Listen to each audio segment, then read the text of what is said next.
Welcome to DNB news. ముందుగా bulletin లో headlines. Cheepurupalli railway flyover bridge YS Jaganmohan Reddy ప్రభుత్వంలో నిర్మాణం జరిగింది.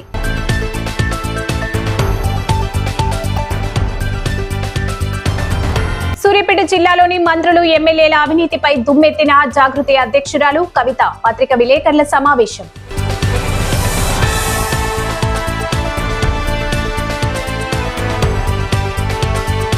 సీజ్ చేసిన ఆటోను ఇవ్వకపోతే పామును వదులుతా, ట్రాఫిక్ పోలీసులను బెదిరించిన ఆటో డ్రైవర్.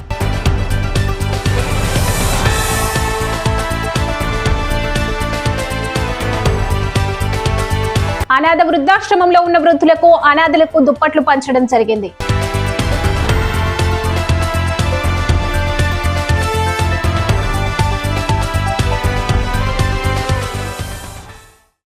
గర్భిణీ స్త్రీలకు ఉమ్మనీరు తగ్గడం వంటి సమస్యలా? ఆందోళన వద్దు. నిపుణులైన డాక్టర్ టి. సుగుణ గారి ఆధ్వర్యంలో అత్యాధునిక చికిత్స పొందండి. Suguna hospital, best care, best service. మా address BK Bazar, Khammam.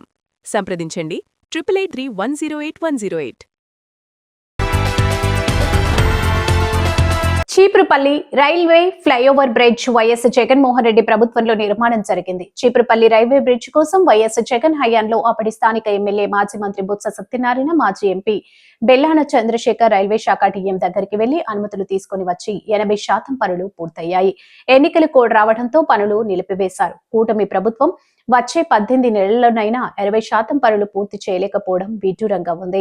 Credit చోరీ ఛాంపియన్ చంద్రబాబు నాయుడు తాజాగా ఇంకో ప్రాజెక్టు ఘనతను తన ఖాతాలో వేసుకుంటున్నారు. చీపురుపల్లి రైల్వే బ్రిడ్జ్ పనులు దాదాపుగా వైఎస్ జగన్ హయాంలో 80% పూర్తయినా మిగిలిన ఆ కొద్ది పనులు ఇప్పుడు చేసిన బాబుకు కూటమి ప్రభుత్వం నేతలకు అలవాటైన రీతిలో మొత్తం ప్రాజెక్టును తానే నిర్మించినట్లు చెప్పుకుంటున్నారు. రైల్వే ఫ్లైఓవర్ బ్రిడ్జ్ ను పనులు పూర్తవడానికి టీడీపీ నాయకుల అండదండలు అని చెప్పడం సిగ్గుచేటు. భోగాపురం ఎయిర్పోర్టులో తొలి విమానం రావడానికి చొరవ వైఎస్ జగన్మోహన్ రెడ్డి ముందు చూపు వల్లే వచ్చింది. జిఎంఆర్ సంస్థ 3 ఏళ్లలో పూర్తి చేస్తామన్నారు. అప్పటి ముఖ్యమంత్రి వైఎస్ జగన్మోహన్ రెడ్డికి మాటిచ్చిన ప్రకారంగా పనులు పూర్తి చేశారు. అందరికీ నమస్కారం. నిన్ననే సోషల్ మీడియాలో కూడా పత్రికల్లో కూడా జరిగింది. డబుల్ ఇంజిన్ సర్కార్ వారు కూటమి ప్రభుత్వం వచ్చాక ఏదైతే మరి చీపురుపల్లి టు రాజాం వెళ్ళే బ్రిడ్జి ఏదైతే ఉందో వైఎస్ఆర్ పార్టీ వాళ్ళు నెగ్లెక్ట్ చేసినందువల్లే లేట్ అయింది. ఇప్పుడు మేము తయారు చేసామని చెప్తున్న పరిస్థితి కనిపిస్తుంది. అది చెప్పగైతే మీ అందరికీ సోషల్ మీడియాలో చూసాం. మీకు ఈ విషయం గురించి, బ్రిడ్జి శాంక్షన్ గురించి డేటు 8వ నెల 22వ తారీఖు నాడు దీనికి సంబంధించింది సెంట్రల్ గవర్నమెంట్ నుంచి ఒక ఆర్డర్ రావడం జరిగింది. అది వచ్చిన తర్వాత జనవరి 3వ తారీఖు నాడు 10/23వ తారీఖు నాడు దీనికి టెండర్లు పిలిచి టెండర్ కాంట్రాక్టర్కి ఇవ్వడం జరిగింది. 2023 జనవరి 10th 2023లో శాంక్షన్ చేయడం జరిగింది. దానికి సంబంధించి విధి విధానాలు ఏమేమి ఉంటాయంటే, జనరల్గా దీనికి సంబంధించినంత వరకు కూడా ముందు దీనికి హిస్టరీ కూడా మీకు తెలియాల్సిన అవసరం ఉంది. ఇది ఆల్ ఆఫ్ సడన్గా ఒక పారాది బ్రిడ్జ్ ఏదైతే కొలాప్స్ అయిపోవడం వల్ల దీన్ని 20 టన్నులు 30 టన్నులు లారీలు సడన్గా మరి పాత బ్రిడ్జి మనది ఏదైతే అగ్రహారం బ్రిడ్జ్ ఏదైతే ఉందో పాత బ్రిడ్జి ఉందో ఆ బ్రిడ్జి మీద నుంచి రావడం వల్ల సడన్గా రైల్వే వాళ్ళు అనౌన్స్ చేశారు, మేము బ్రిడ్జిని క్లోజ్ చేసేస్తాం, ఒకవేళ ఇదైతే రన్నింగ్ అయితే మట్టుగా బ్రిడ్జి పడిపోద్ది కనుక బ్రిడ్జి క్లోజ్ చేసేస్తున్నాం అని చెప్తే ఇమీడియట్గా ఆల్ ఆఫ్ సడన్ మరి ఎవరికి నోటీస్ కానీ వితౌట్ ఇంటిమేషన్ లేకుండానే అది వాళ్ళు బ్రిడ్జిని క్లోజ్ చేయడం, గట్టలేసి ఇలాగ వెహికల్స్ హెవీ వెహికల్స్ రాకుండా చేయడం జరిగింది. వెంటనే హెవీ వెహికల్స్ రాకుండా చేస్తూ దానికి సంబంధించినంత వరకు కూడా 108 వాహనం కూడా వెళ్ళలేని పరిస్థితి కదా. మళ్ళీ మంత్రి గారి దృష్టికి తీసుకెళ్ళి మళ్ళీ ఆ డిఆర్ఎం దగ్గరికి వెళ్ళి డిఆర్ఎం దగ్గరికి తీసుకెళ్ళి బాబు కనీసం 108 వెళ్ళినంత వరకైనా హైట్ని పెంచండి అని చెప్తే దానికి సంబంధించినంత వరకు కూడా 108 వెళ్ళినంత వరకు మళ్ళీ గట్టర్ని హైట్ చేసి మళ్ళీ 108 వెళ్ళినట్టుగా మళ్ళీ చేయడం జరిగింది. దానికి సంబంధించినంత వరకు అది అయిన తర్వాత దీనికి ఏంటంటే 18 నెలలు దీనికి కాలపడుతుంది. 18 నెలలు అంటే మీకు ఇప్పుడు మనకి 23 జనవరిలో శాంక్షన్ అయింది కనుక జనవరి 24కి సంవత్సరం అవుతుంది. అక్కడి నుంచి 6 నెలలతో ఎలక్షన్స్ పైన దాటిన తర్వాత దానికి సంబంధించిన వర్క్ కంప్లీట్ చేయాలి. వర్క్ కంప్లీట్ చేయాలంటే దీనికి సంబంధించినంత వరకు హెవీ లోడ్ ట్రాఫిక్ ఫిట్ అవ్వడం వల్ల దీనికి సాయిల్ టెస్ట్ చేయడం అనేది మాన్యువల్ సాయిల్ టెస్ట్ చేయాలి. సాయిల్ టెస్ట్ చేయడం అనేది లేట్ అయింది. తర్వాత గడ్డర్లో రావడం లేట్ అయింది. టెక్నికల్గా కాంట్రాక్ట్కి అనేది ఇక్కడ రైల్వే రన్నింగ్ ట్రైన్స్ ఎక్కువగా ఉండడం వల్ల హెవీ ట్రైన్స్ ఉండడం వల్ల గడ్డర్స్ రాకపోవడం వల్ల కాంట్రాక్ట్ అనేది 18 ఏళ్ళు చేయలేకపోయింది. తుంగతుర్తిలో ఉన్న కస్తూర్బా కాలేజీని మార్చాలి. 100 పడకల హాస్పిటల్ కు 2 సార్లు శంకుస్థాపన. తుంగతుర్తిలో 100 పడకల హాస్పిటల్ కట్టించాలి. వెలుగుపల్లిలో రుద్రమ్మ చెరువుకు రిజర్వాయర్ ఏర్పాటు చేయాలి. నూతనకల్ బ్రిడ్జ్ కూలడానికి సిద్ధంగా ఉంది. త్వరితగతిన పూర్తి చేయాలి. తుంగతుర్తిలో మిషన్ భగీరథ నీరు 20 రోజుల నుంచి రాక ఇబ్బందులు. సూర్యాపేటలో ఇండ్లు కూల్చారు. పరిహారం మరిచారు. కూల్చేటప్పుడు అన్ని డిపార్ట్మెంట్ వాళ్ళు ఉన్నారు. పరిహారం కోరితే మాకు సంబంధం లేదు. సూర్యాపేటలో 300 మంది ఉపాధి కోల్పోయారు. పుల్లారెడ్డి చెరువు ట్యాంక్ బండ్ కడతాను, ఇంతవరకు దాని ఊసేలేదు. సూర్యాపేటలో సీసీ రోడ్లు మొత్తం ఆగం చేస్తున్నారు. సూర్యాపేటలో ఇండ్ల పట్టాలిచ్చారు, ఇంతవరకు పూర్తి కాలేదు. జగదీష్ రెడ్డి దత్తత తీసుకున్న చీదేళ్ల గ్రామం రోడ్ల పరిస్థితి అధ్వానం. కలెక్టరేట్ ఊరుకు 3 కిలోమీటర్ల దూరంలో ఉంది. దానిని ఊరు మధ్యలో కట్టాలి. సూర్యాపేటలో ఒకప్పుడు కర్నూలు చెరువు ఇప్పుడు కబ్జాకు గురైంది. చివ్వెంల మండలం ఉండ్రుగొండలో జగదీష్ రెడ్డి అనుచరులు అరెకరాల భూమిని కబ్జా చేశారు. ఆటోనగర్ కు 50 ఎకరాలు స్థలం ఇస్తా అని 5 ఎకరాల స్థలం కూడా దిక్కలేదు. గతంలో జగదీష్ రెడ్డి తల్లి జ్ఞాపకంగా పాత ఏసీ ఆఫీస్ లో కబడ్డీ పోటీలు, అప్పుడు ప్రమాదం జరిగి ఒకరు చనిపోగా 26 మందికి తీవ్ర గాయాలయ్యాయి. ఇంతవరకు వారిని జగదీష్ రెడ్డి పట్టించుకోలేదు. ఎందుకంటే చాలా మంది రైతులకు స్మార్ట్ ఫోన్ లేదు. మళ్ళీ వీళ్ళు పోయి ఎవరో దూరాన్ని పట్టుకోవాలి, లేదా ఏదో సెంటర్ పోవాలి, అక్కడ పోయి స్లాట్ బుక్ చేసుకోవాలి. కాకపోతే యూరియా అనేది ఇమీడియట్ అవసరం అవుతుంది. మనం ఇస్తున్నాం, నాటేస్తున్నాం అంటే యూరియా కావాలని ఫీలింగ్ ఉంటుంది. ఇక్కడ నాటు చూసుకోవాలా, యూరియా పోవాలా, అట్లా కుదరదు. కాబట్టి ఆ యాప్ అనేది ఇంకా కొంతకాలానికి వాడవచ్చు. ఇంకా అందరికి స్మార్ట్ ఫోన్లు వచ్చి కావాలంటే అందరు రైతులకు స్మార్ట్ ఫోన్ ఇవ్వండి. ఎట్లయితే రైతు బంధు ఇస్తుందో అంటున్నా, లేదా కష్టమవుతుంది. అందరు రైతులకు స్మార్ట్ ఫోన్ ఇచ్చి యాప్ పెట్టరు. ఎవడవుతారండి? కానీ స్మార్ట్ ఫోన్ లేదు రైతులు. మామూలుగా అసలు వేయి ముద్రనే పడదు రైతులకైనా, పాపం కూలి చేసుకునే వాళ్ళకి. ఎందుకంటే ఇది పోతాయి గీతకి, వేయి ముద్రనే పడదు. అట్లాంటి మీరు యాప్ పెడతాం, యాప్ లో మీరు ఇంగ్లీష్ అన్ని టైప్ చేయండి. ఎన్నిసార్లు పోవాలి? ఎకరానికి 3 ఎకరాలు మన బస్ అంటే 3 ఎకరాలు ఉన్న 3 సార్లు పోవాలి. పొలం ఇచ్చి పెట్టుకోవాలి, పని ఇచ్చి పెట్టుకోవాలి. కరెక్ట్ లేదు యాప్. యాప్ మీద చాలా కంప్లైంట్స్ ఉన్నాయి. కాబట్టి యాప్ అనేటటువంటిది ఈ సీజన్ కి ఈ టైంకి అయితే పనికిరాదు. రైతులకు స్మార్ట్ ఫోన్లు ఇచ్చి యాప్ పెట్టుకోవాలి కాంగ్రెస్ గవర్నమెంట్. నేను కూడా అట్లే చూస్తున్నాను. సో నిర్ణయం ఎవరు తీసుకున్నారో నాకు తెలియదు. నేనేమంటున్నా అంటే నిర్ణయం గుంటనక్క గారు తీసుకుని ఉంటే ఆయన పర్సనల్ బెనిఫిట్ కోసం ఆయన తీసుకున్నాడు. దానికోసం యావత్ తెలంగాణ సమాజాన్ని నష్టం చేసిండు.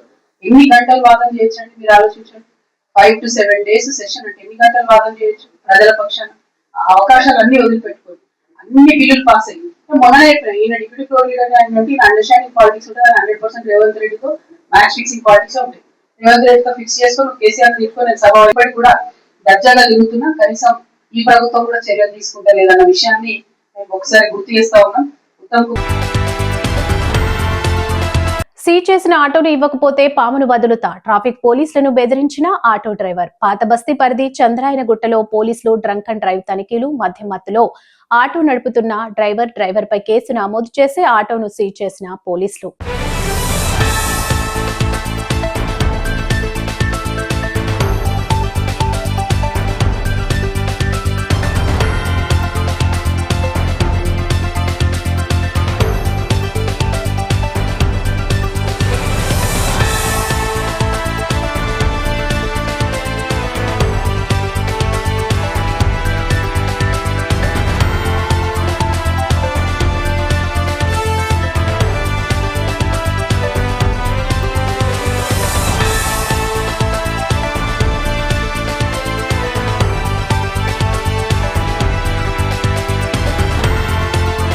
ముకుందాపురంలోని ఇందిరా అనాథ వృద్ధాశ్రమంలో ఉన్న వృద్ధులకు అనాథలకు నిన్న రాత్రి దుప్పట్లు పంచారు. నేను 2 వ్యక్తులను స్ఫూర్తి తీసుకుని ఇలాంటి కార్యక్రమాలు చేయడం జరిగింది.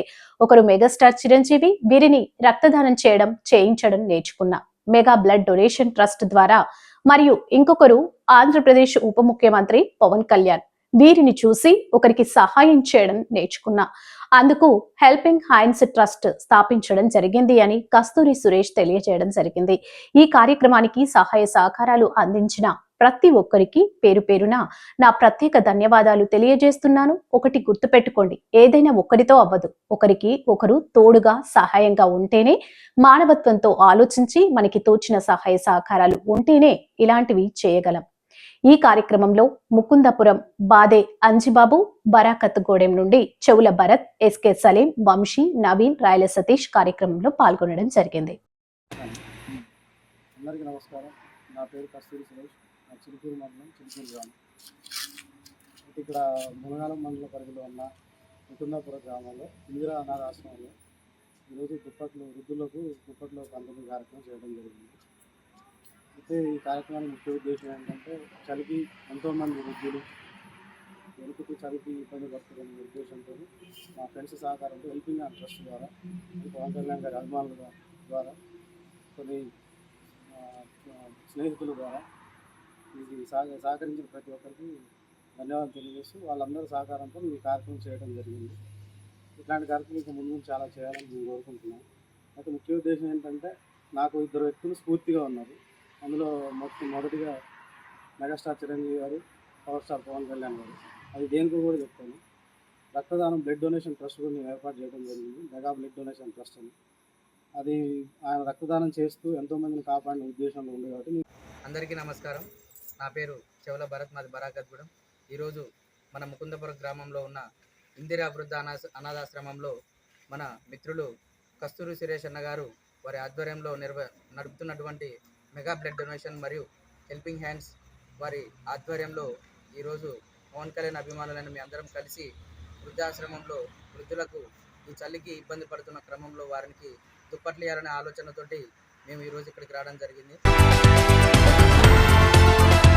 డోర్నకల్ మున్సిపాలిటీ పరిధిలోని 3వ వార్డు బంకర్ సింగ్ తండాలో మహిళలు ఆందోళన చేశారు. మున్సిపాలిటీ వద్దు, గ్రామ పంచాయతీ కావాలంటూ మహిళలు నినాదాలు చేశారు. బంకర్ సింగ్ తండాను మున్సిపాలిటీలో కలపడం వల్ల ఎలాంటి ప్రయోజనం లేదని, వేలకు వేలు ఇంటి పన్నులు కట్టడమే తప్ప తండాలో ఎలాంటి అభివృద్ధి జరగలేదని మండిపడ్డారు. వెంటనే మున్సిపాలిటీ నుంచి తమ తండాను తొలగించి గ్రామ పంచాయతీలో కలపాలని డిమాండ్ చేశారు. లేదంటే రానున్న మున్సిపల్ ఎన్నికలను బహిష్కరిస్తామని మహిళలు హెచ్చరించారు. నా పేరు సంగమిత్ర. ఇంటి పన్ను కట్టం మేము. 6 నెలలకు ఒకసారి ఇంటి పన్ను వస్తుంది. మా ఇల్లు 2 గుంటలు, గుంట కూడా లేదు. గుంట పావున్నది. గుంట పావుకి ఎన్నిసార్లు బిల్లు పెంచుతారు మీరు? ఎన్నిసార్లు బిల్లు పెంచుతారు? పంపుల బిల్లులు ఎన్నిసార్లు పెంచుతారు? ఎండాకాలం మా తండకి రండి, ఎండాకాలం మా తండకి రండి, ఎండాకాలం నీళ్ళు ఎక్కరు బరాబర్. అది పిక్కపోతా, ఇది పిక్కపోతా, కేసు రాస్తా, మళ్ళీ ఏమో వడ్డీ పెడతా. ఎందుకు పెడతారు? దేనికి పెడతారు? మా కష్టంతో మేము కట్టుకున్న ఇళ్ళకి మీకు ఎందుకు ఇవ్వాలి పన్నులు? వడ్డీ ఎందుకు ఇవ్వాలి? గవర్నమెంట్ లో ఉన్నదే ఓట్లు కావాలంటే గవర్నమెంట్ లో ఉండాలి కాబట్టి ఓట్లు కావాలి. సరే, మీకు ఓట్లు వేసినందుకు మీరు మాకేం చేస్తారు? మేము 5 సంవత్సరాలు మీకు 500 ఇస్తారు, 200 ఇస్తారు, 1000 ఇస్తారు. మా 5 సంవత్సరాలు మీరు మమ్మల్ని పోషిస్తారా? 1000 రూపాయలు 5 సంవత్సరాల్లో మాకు తిండి దొరుకుతుందా చెప్పండి? 1000 రూపాయల్లో 500లో ఏమొస్తుంది?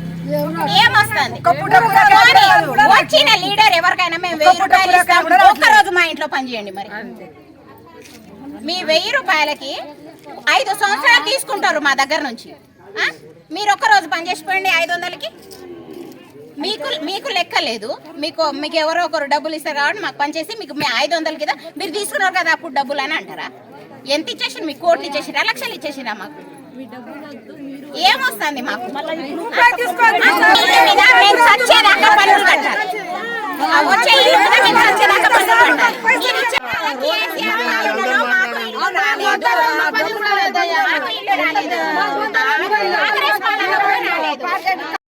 ఖమ్మం నగర ప్రజలకు శుభవార్త.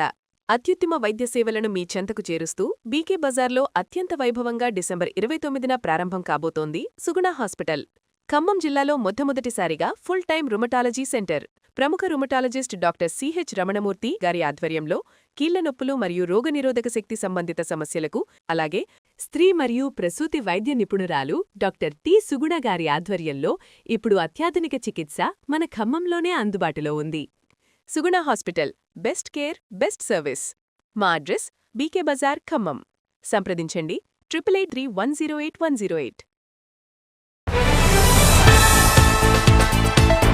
Cheepurupalli railway flyover bridge YS Jaganmohan Reddy ప్రభుత్వంలో నిర్మాణం జరిగింది.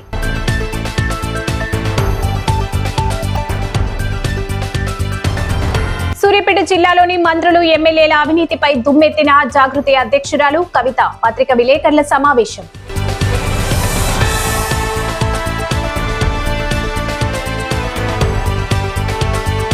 సీజ్ చేసిన ఆటోను ఇవ్వకపోతే పామును వదులుతా, ట్రాఫిక్ పోలీసులను బెదిరించిన ఆటో డ్రైవర్.